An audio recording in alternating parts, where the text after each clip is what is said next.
Cuentos cristianos de la Edad Media. Cuento número 8. El juglar de Nuestra Señora. Érase una vez un juglar, siempre en camino, de ciudad en ciudad, de castillo en castillo. A veces lo acogían, exhibía sus habilidades y ganaba unas monedas. Con más frecuencia lo rechazaban. Continuaba su camino bajo la lluvia o el sol, el camino interminable, un camino que nunca le llevaría a su casa porque no tenía casa. Recordaba haber oído un día un sermón elocuente. El predicador hablaba del camino de la vida y decía que el caminante, que es el hombre, no ha de tomar el camino por patria ni la posada por casa. A él, que siempre estaba en camino, pobre juglar, esa tentación le afectaba más bien poco. Sabía de sobra que él no tenía ni patria ni casa. Sin embargo, sabía también que no por eso habría encontrado gracia a los ojos de aquel predicador.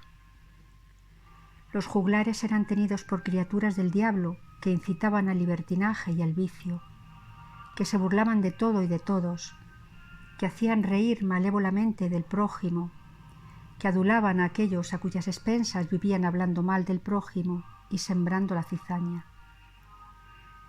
Ni en vida ni en muerte tenían sitio en la comunidad de los cristianos. Estaban excomulgados y sus cuerpos no podían descansar en tierra sagrada.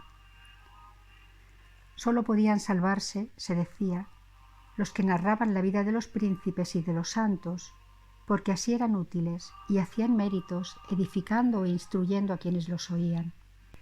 Pero el juglar del que os estoy hablando no tenía este notable talento. No tenía ni suficiente cabeza ni suficiente instrucción para recordar las canciones de gesta. Era un acróbata, andaba con las manos, andaba sobre una maroma, daba volteretas y saltos peligrosos. Pero desde que la oyera, la frase del predicador no dejaba de rondarle.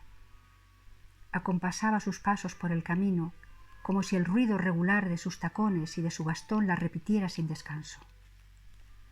Daba vueltas en su cabeza por la noche cuando trataba de dormir, ya fuera en una zanja o en el rincón de un granero. Reflexionaba sobre ella, pero era difícil. No estaba muy acostumbrado a reflexionar. No tomar el camino por patria, la posada por casa. El camino era la vida, pero él consideraba que su propia vida era el camino. La posada era la instalación en este mundo, instalación provisional, pero que tranquiliza mucho creerla definitiva. Por ejemplo, la familia o la casa de los que tienen una familia y una casa.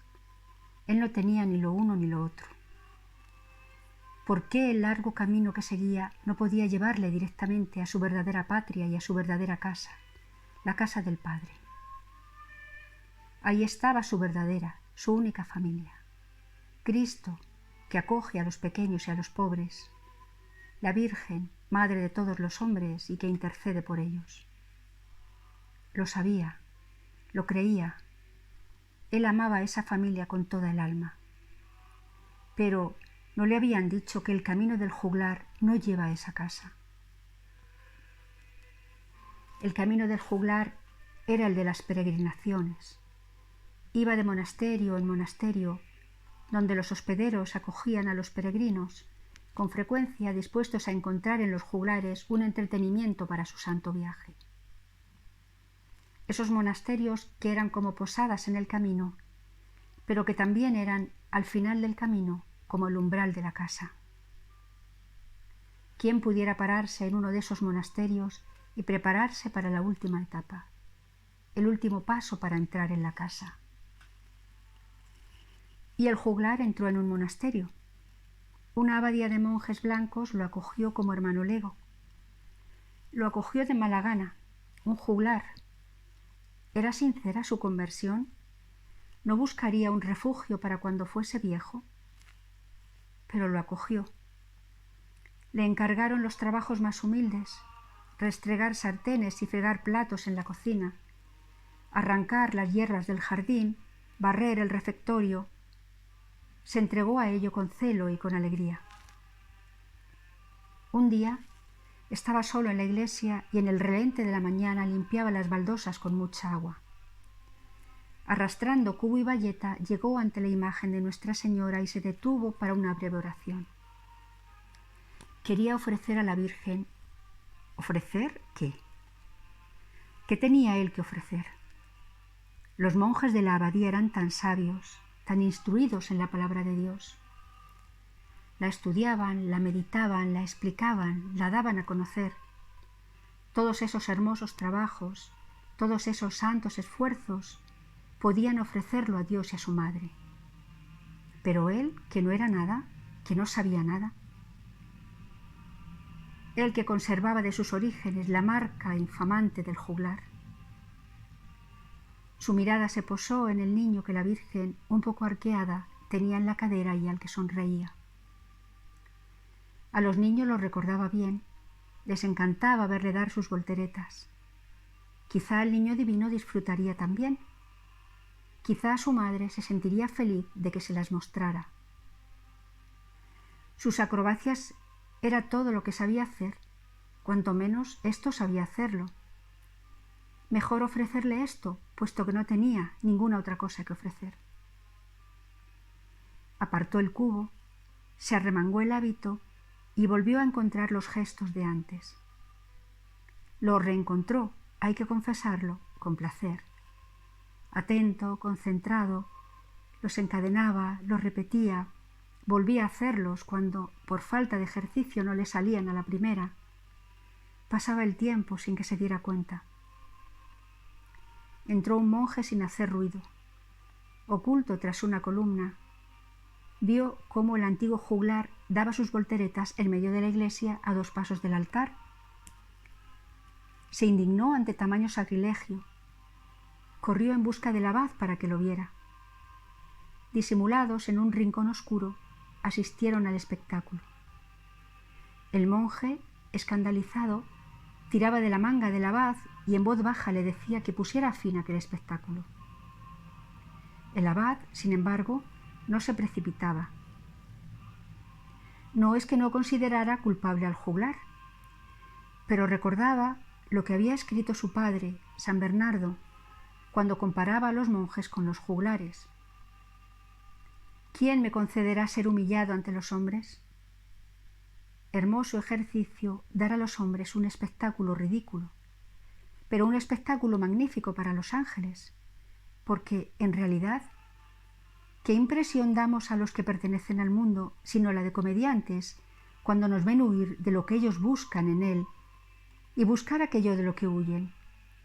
Como los juglares y los acróbatas que, con la cabeza boca abajo y los pies en el aire, hacen lo contrario de lo que es habitual entre los hombres. Caminan con las manos y atraen así hacia ellos la atención de todos. Hacemos ese número para que se rían de nosotros, para que se burlen de nosotros y, avergonzados, esperamos que venga el que derriba del trono a los poderosos y enaltece a los humildes, el cual será nuestro gozo, nos glorificará, nos exaltará por toda la eternidad. Se serenó. Ciertamente San Bernardo no quería que sus monjes fuesen juglares de verdad, cuando añadía: no es un juego pueril, no es un número de teatro que representa actos innobles, sino un número agradable, decente, serio, notable, cuya visión puede alegrar a los espectadores celestes. Un número pueril, una representación teatral, un número indecente, como esa exhibición de ese indigno hermano. Estaba decidido ya a poner fin a todo aquello y castigarle. En ese mismo instante, el hermano Lego, agotado, se detuvo. Se sentó en las baldosas con los ojos cerrados. Temblaba de fatiga y su rostro brillaba de sudor. Entonces la Virgen de piedra se inclinó. Deslizó de su cabeza su velo tan leve y suave como la ropa más fina y, con gesto maternal, secó el rostro del juglar. Fin del juglar de Nuestra Señora, de cuentos medievales de la Edad Media.